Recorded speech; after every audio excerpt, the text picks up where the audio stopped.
Hi, welcome to the QuickIT.net. Today we will going to learn about the method in a Java. How to create the user-defined method in a Java. So what do you mean by method? Method is nothing but the things, how the things can be done. Okay, so you need to write the statement inside method. So method is nothing but a block of statements which are used to do a specific task, right?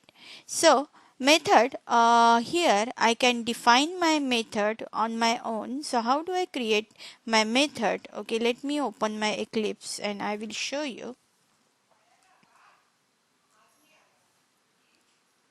Okay, so I will be going to create a new Java project.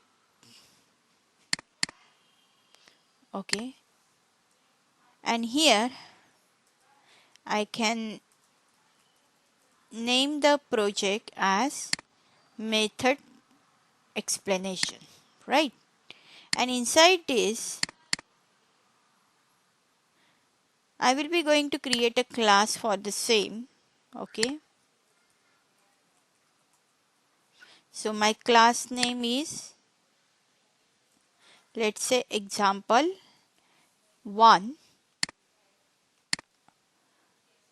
Okay, so how do I create a method? Okay, so I can create a method by using the access specifier keyword. Okay, I can write a public void. Let's say I would like to make a tea or make a coffee.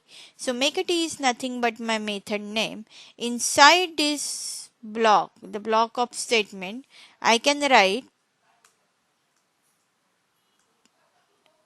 I can make a tea. Okay, so let me run this code by calling this method name inside my main method, because this is my main entry point execution. Okay, so I'm running this code. Okay, so the output would be I can make a tea.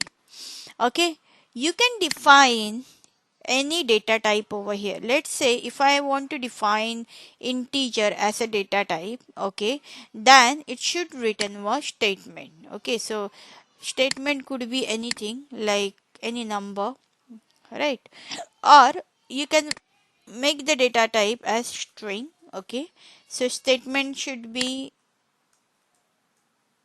I can make tea in a double quote, right?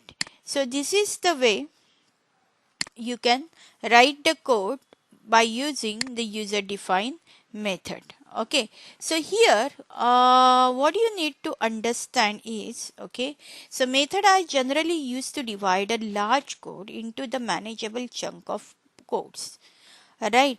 So for an example, if I'm writing integer sum in a bracket, integer x comma integer y, integer would be my method data type, sum would be my method name, and in the bracket, okay, I'm passing this parameter integer x comma integer y would be treated as my value passed to the method. Okay, so it may be possible that a method returns a value or doesn't returns any value. You can provide either you can provide, if you define the data type void, that means it doesn't return anything value, so no need of writing any return statement over here.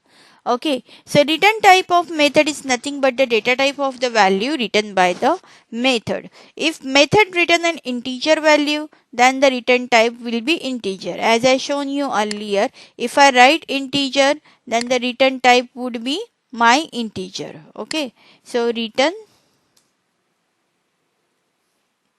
integer number, right? If method return an float value, then the return type will be float. If a method does not return any value, then the return type should be void. If method returns value, okay, then last statement should be my return statement.